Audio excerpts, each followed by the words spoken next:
empezaron a pensar y empezaron a ver que había un solo Dios. Y empezaron a confiar en un solo Dios.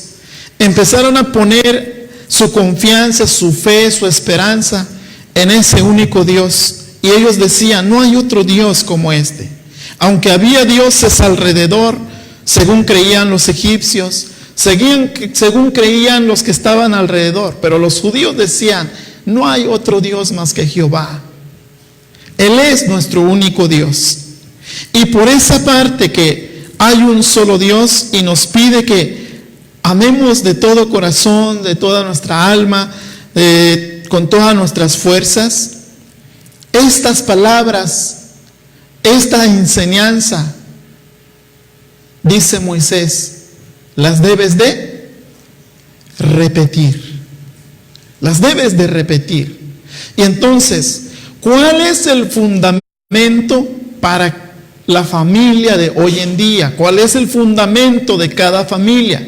El fundamento de cada familia, hermanos, ojalá fuera siendo un buen psicólogo, hermanos.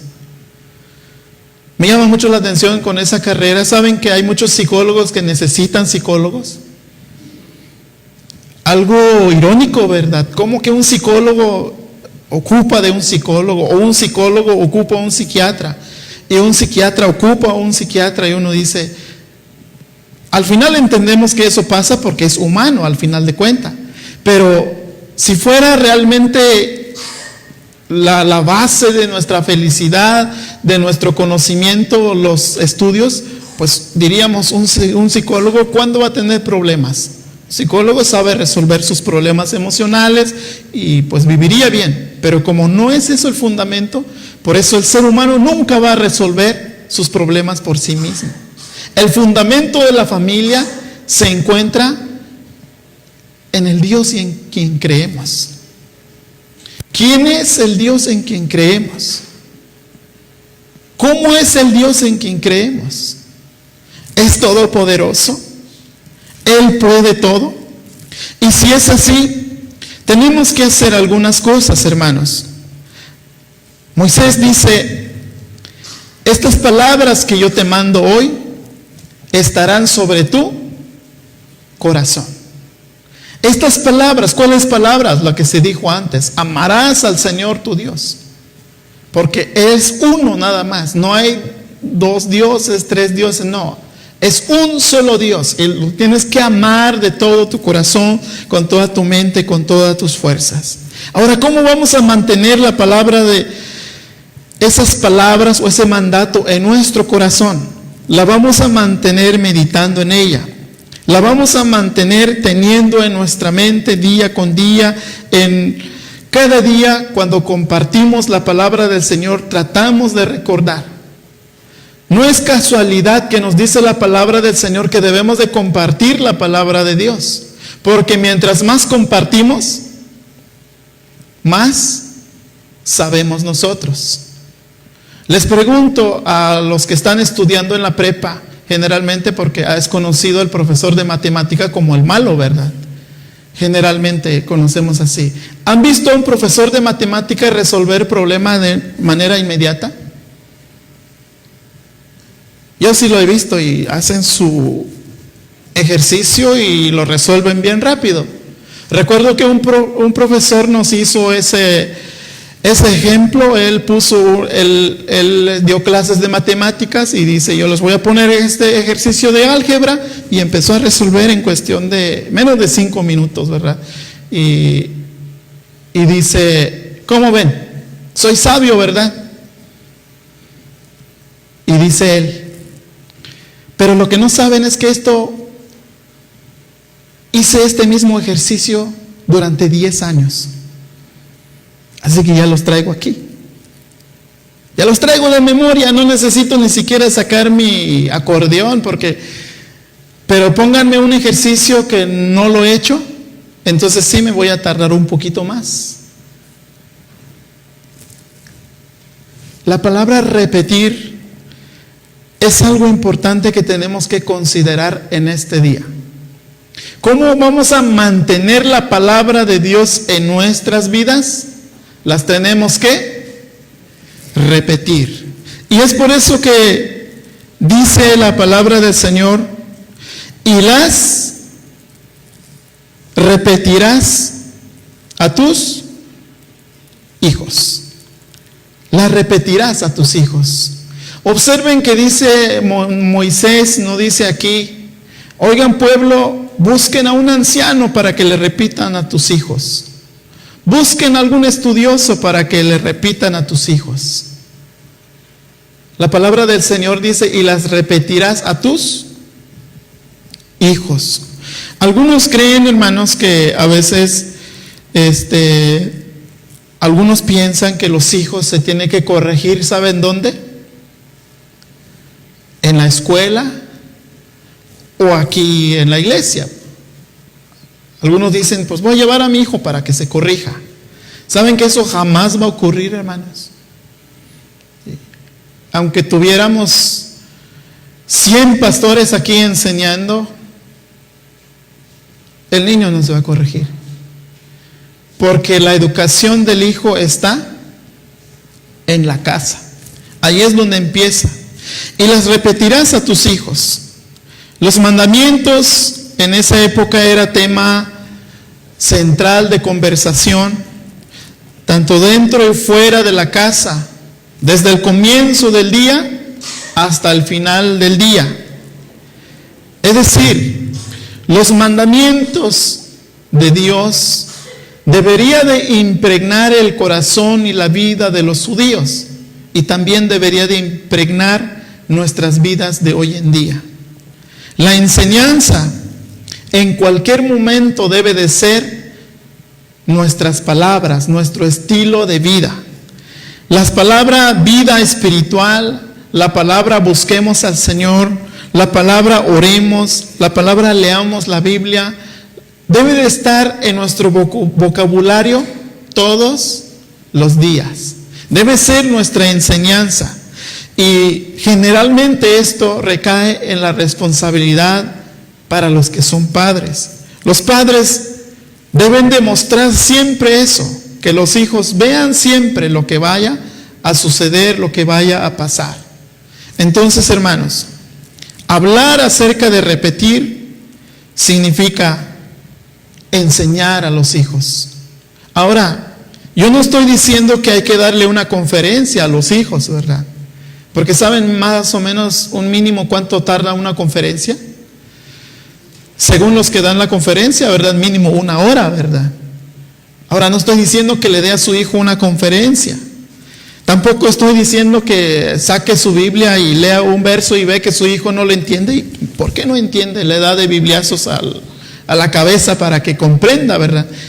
No estoy diciendo eso. Lo que estoy diciendo y lo que nos enseña la palabra del Señor es que debe ser algo obvio en nuestras vidas y algo cotidiano en nuestras vidas, algo parte de nuestras vidas. Debe ser el estilo de nuestra vida, el estar hablando de la palabra de Dios, aprovechar esos momentos, buscar esos momentos a la hora del desayuno, a la hora de la comida, a la hora de la cena, a la hora de estar caminando. Dice la palabra de Dios, a la hora de ir a acostarse, a la hora de levantarse, buscar esos momentos. Es decir, el esposo debe ser un modelo, debe ser un ejemplo para su esposa, para sus hijos. La esposa debe ser un modelo, debe ser un ejemplo para su esposo, para sus hijos. Los papás deben ser modelo y ejemplo para los hijos. ¿Y por qué no? Los hijos deben ser un ejemplo para los padres. O como decía algún hermano, para que por lo menos los papás le den un poquito de vergüenza, ¿verdad? ¿No le ha pasado algún momento un niño pequeño de repente va a ir a acostarse y se duerme y el niño de repente dice, ¿a poco no vas a orar antes de dormir? ¿Cómo se siente usted si a un niño le dice eso? Pues uno se siente pues con pena, ¿verdad? Qué pena que el niño me esté diciendo en vez de yo decirle, vamos a orar. Entonces tenemos que estar al pendiente siempre. Debe ser un modelo siempre. Deben ver en usted, deben escuchar en usted la palabra Dios, la palabra Jesucristo, la palabra Evangelio en su diario vivir. Porque cada uno de nosotros seríamos un mal ejemplo si la palabra Dios, si la palabra Evangelio solo se escucha cuando estamos evangelizando y en casa no se escucha nada. Seríamos un mal ejemplo en el hogar y me atrevería a decir que seríamos un mal ejemplo para la sociedad. Porque entonces estamos formando una familia que probablemente la siguiente generación de esa familia va a ser como lo dice el libro de Jueces, que es algo que a mí me llama mucho la atención y me pongo a pensar ¿por qué? ¿Qué pasó? ¿Qué sucedió? Porque se dan cuenta que inmediatamente muere Josué. ¿Qué sigue después del libro de Josué, de Jueces? El libro de Jueces dice que después de eso se levantó una generación que no conocía a Jehová. Es decir, se levantaron jóvenes en esa época que ya crecieron sin conocimiento de Dios. Ya no quisieron servir a Dios, ya no quisieron alabar al Señor. Y entonces cada uno de nosotros debemos de tomar la responsabilidad de enseñar, de hablar, porque ese es el fundamento de una familia que a Dios le agrada. Ese es el fundamento de una familia que a Dios quiere ver en todo momento. Así que la vida cristiana, la vida de cada uno de nosotros, debe ser un estilo de vida que enseñe, que muestre las cualidades de un buen ejemplo. Y la vida cristiana no tenemos que rebuscar palabras para poder mostrar que somos creyentes. Les decía que en los pequeños detalles están la muestra de un buen creyente. Están ahí. Algo en lo personal que en alguna ocasión le comentaba y le platicaba a mi esposa es que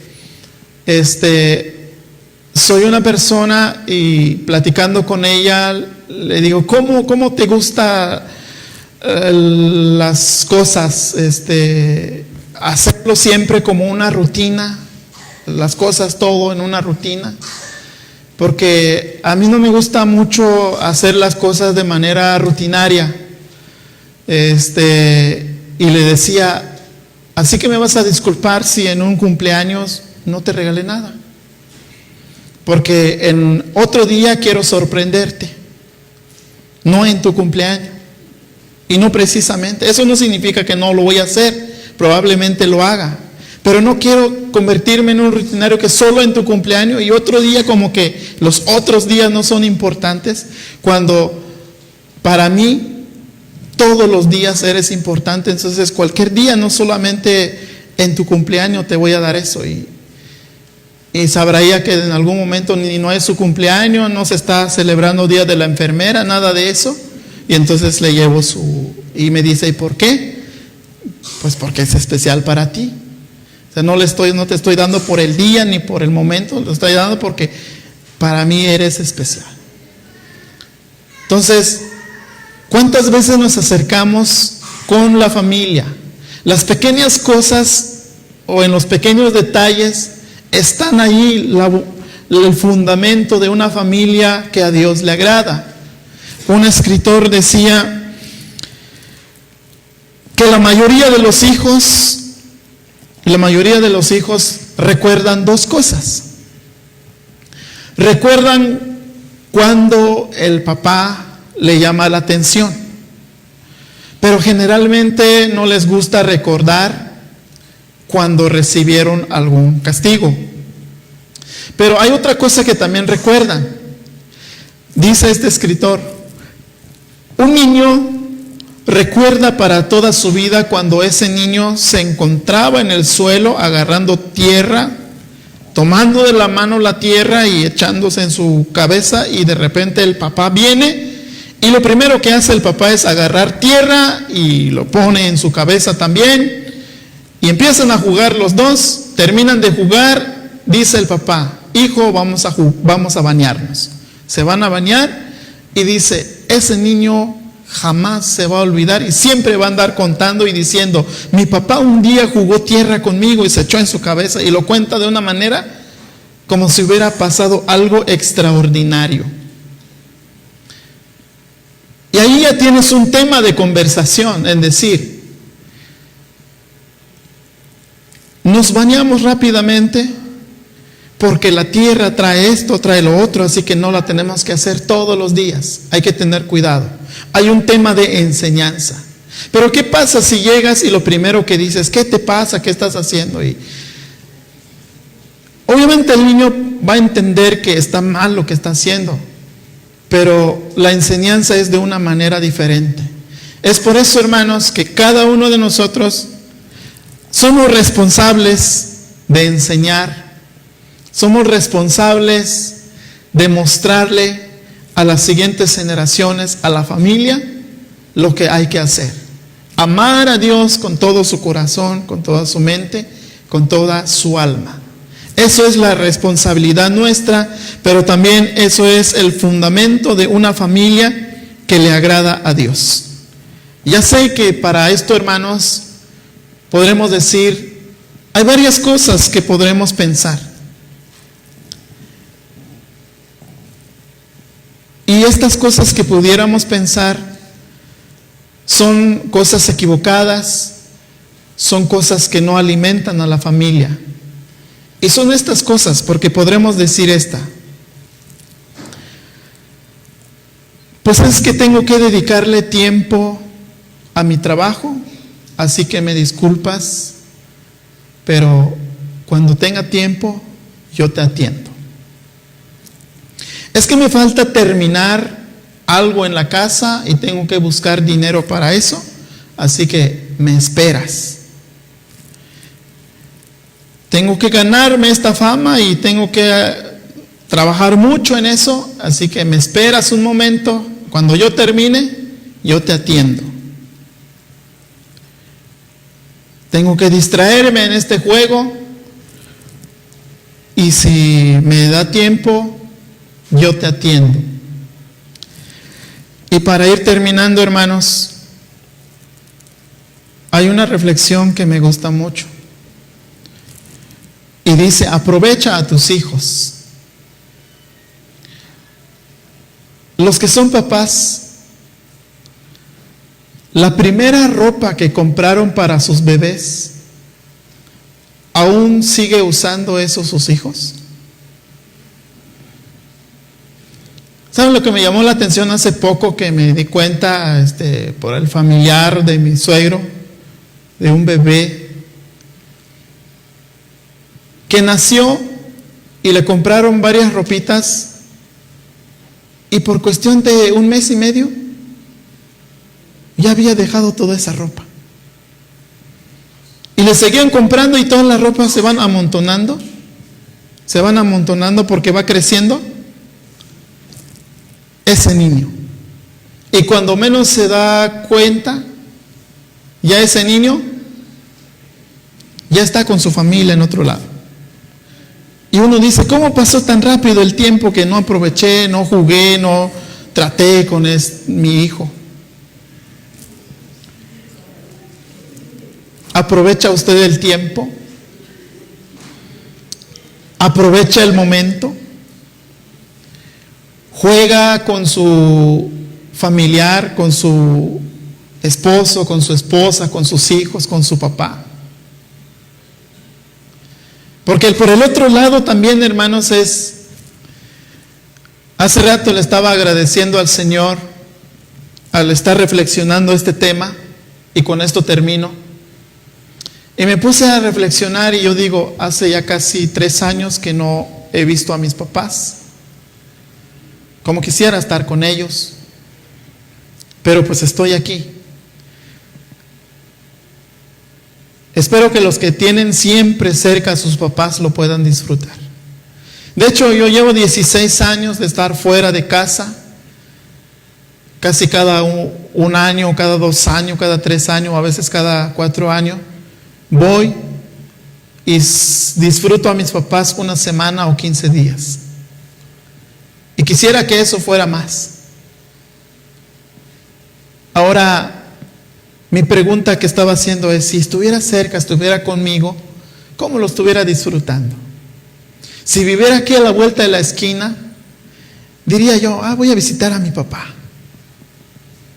O aunque viviera a la vuelta de la esquina, yo dijera, no, pues que estén bien ahí ya, punto. ¿Qué hacemos con nuestra familia, hermanos? ¿Qué estamos viendo de nuestra familia? ¿Y cuán responsables somos?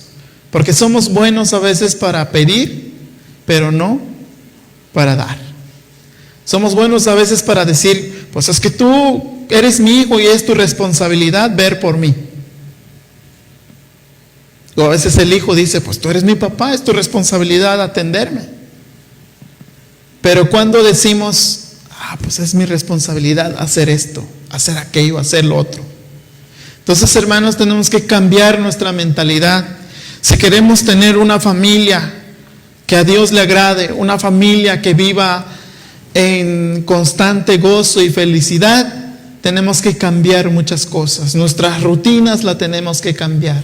Tenemos que redoblar esfuerzo, porque si bien es cierto que un papá, una mamá, cuando llega a su casa cansado del trabajo, lo único que quiere hacer, como dicen, es comer algo e ir a acostarse.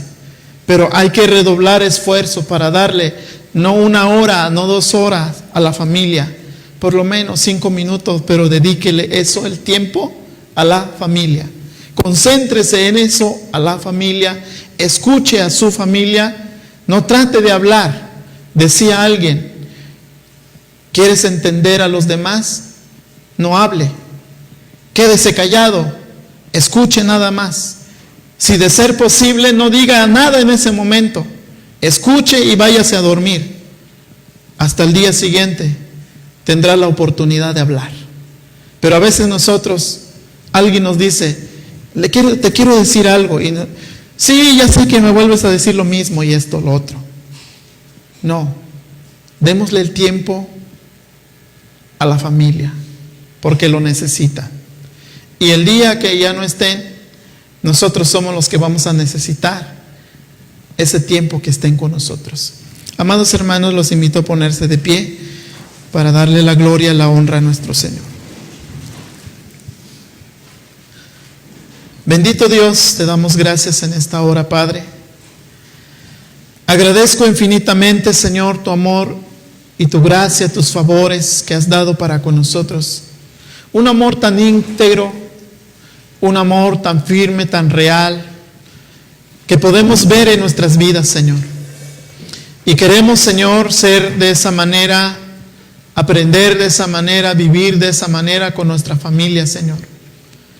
Ayúdanos como hijos a ser ejemplo para nuestros padres. Ayuda, Señor, a los que son papás a ser ejemplo para sus hijos. Ayuda, Señor, a los que son abuelos a ser ejemplo a sus nietos, a sus hijos.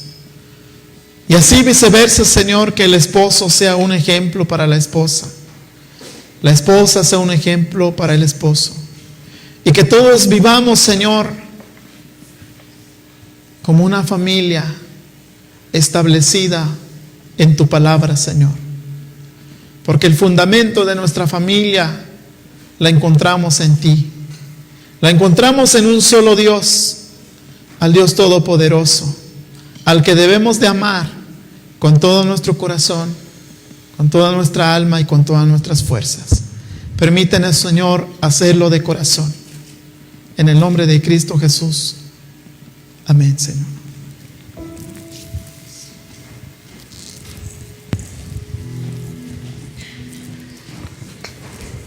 Sí.